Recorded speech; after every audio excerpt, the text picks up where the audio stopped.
See, I hear you on that, and I don't disagree, but I just think there's more nuance there. I think. Did you want a water? Okay. Well, it's a slippery slope, though, right? I mean, because I don't actually think it's a one-to-one. There you go. You're welcome.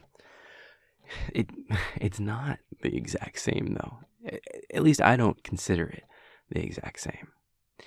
And let's just say, for the moment, we take you and me out of the equation. We don't even consider anyone obscura. I I know, the erasure of it all. Anyway, um, for me, the main difference there is that in a conventional use of our powers, we are looking at everything as it is in this exact moment and imagining what's going to happen in the next based on what's happened before. So our entry point into this prediction is coming from a place of certainty. It's coming from a snapshot in time, and we are imagining that in a world where no one knows what's going to happen, so no one is acting in opposition of the most likely calculable determination. Whereas what you are talking about is almost like trying to calculate what if scenarios where you are looking at not what is statistically most likely, but what would happen if you or another seer who has knowledge of the predictable outcome makes an independent decision that has nothing to do with what statistically is most likely to occur. And I'm saying mathematically and statistically and calculation, but that's just an abstraction. You know, we're not actually pulling out calculators. It's literal magic. You know what I mean in that sense, but it's just easier to talk about it in those more grounded terms. Anyway, God, I fall on the tangent so easily. If imagine a person walks into a bank, a normal, unempowered person. Now, within the scope of our magic, we know an absolutely mind-boggling amount of information about that person without actually tangibly exploring that information. But we know all of that as if this person was a sealed container of variables of everything that has ever happened to them, and their own predilections and biases and wants and hopes and dreams and all of the everything that they are, and make that a value that our magic keys off of. Now, in theory, we know that at this exact moment, based on every value that exists on our plane at this point in time, and those values' relationship to the value that that person represents, we know, and I put that in quotes because we don't, but you get me, we know that that person is going to walk up to the counter and say, "Hi, I need to deposit a check." Well, 2 checks, actually. Sorry. And then laugh. Just like that. That is what will happen, specific as it is. Now, that's just a prediction, but within an incredibly small margin of error, we assume that's what's going to happen.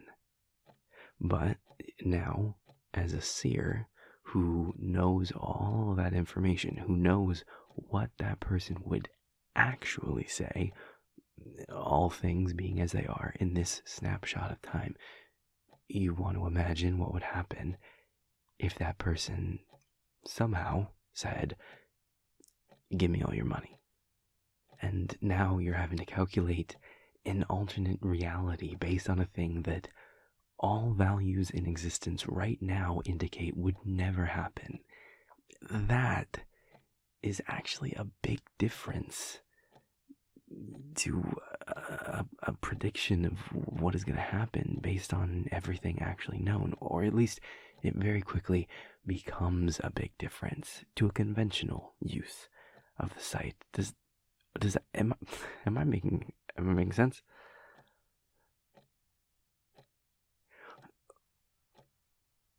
Well, that's the thing.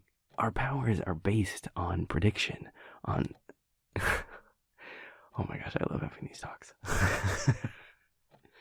No, you don't even know. It is just so refreshing to talk through this stuff with someone, to have these discussions. I feel like no other seers ever want to look inward on this kind of crap. I don't know. I'm just really grateful for all the questions you ask, and just I like thinking about this kind of stuff. It's fun for me. I just really like these talks we have.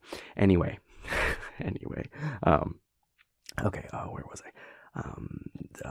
Yes, powers. Okay, our powers are based on prediction, on mathematical certainty, or at least on the illusion of certainty, by virtue of knowing every variable in existence all at once.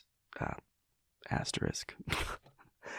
Because that's the biggest flaw in the entire concept of seers knowing what the future is going to hold. With our sight tied inextricably to this material plane, we can't account for anything happening in Aria or in death, and to act like the things occurring on that plane won't have an effect on ours is the greatest fallacy of the sodality, because of course they will. I mean, how could they not? We're linked in more ways than one. If there was one thing I could change about the sodality, well, probably shouldn't phrase it that way. There's 100 things I'd change about them, but one of the ones at the top of the list would be to abolish the damn title of known outcome. It's not known at all. It's predicted, it's assumed. I mean, it's often correct in the short term, but it's always changing. Sometimes quite abruptly. It's just a stupid phrase implemented by seers that wanted to sound more important than they really are. I mean, at the end of it all, we're still just people, like everybody else. We don't change the world.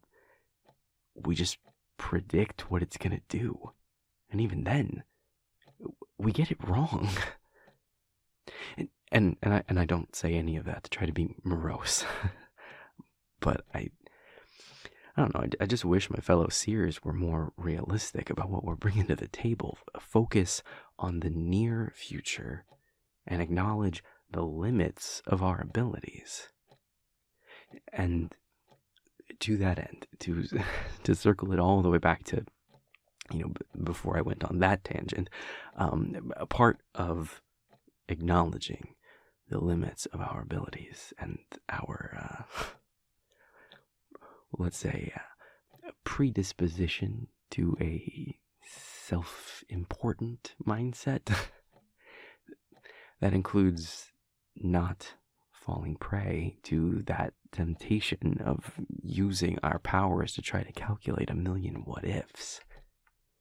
I mean, we're already only so reliable at guessing what's going to happen based on what's actually happening. We get exponentially more inaccurate as we try to gauge what's going to happen based on something that hasn't happened, happening a particular way versus happening another way.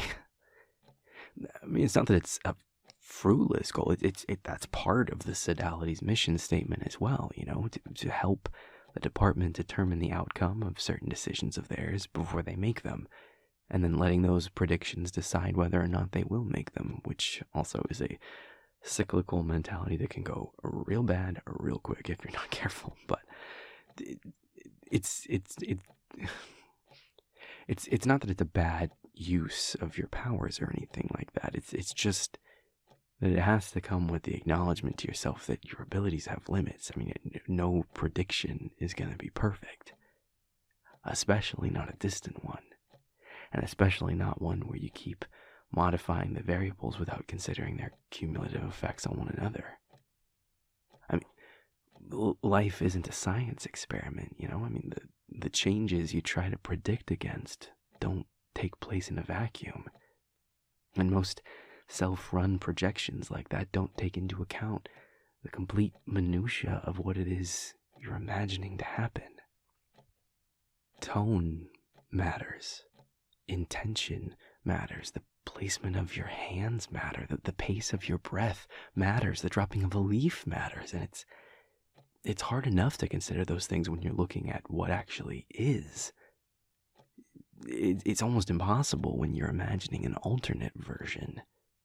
Which, again, doesn't mean it isn't worth doing. It's one of the things the Sodality does every day. It has to be done with the acknowledgement that for all of our incredible predictive abilities, something in that picture is going to be off. Usually, it'll be small enough to not matter. Sometimes it will. And if it is one of those sometimes, and if it does catch you off guard, and you sit there thinking to yourself, well, this isn't possible. This shouldn't have been able to happen. How could I have been surprised like this? I ran the calculations. I considered everything. I checked every version of what could happen if I said it like this or if I said it like that. How could I not have known this was going to happen? That's how you go into a tailspin. As seers, we know so much. But the minute that we start believing we know everything, that's when we open ourselves up to that kind of internal crisis. At this point, now that most seers operate within the department's protection, our biggest enemy is our own minds, our own assuredness in our abilities. I guess I just wish most seers would exercise a little more humility, even if only for their own sakes. I mean, it happens more often than you think. Sometimes it hits all of us, like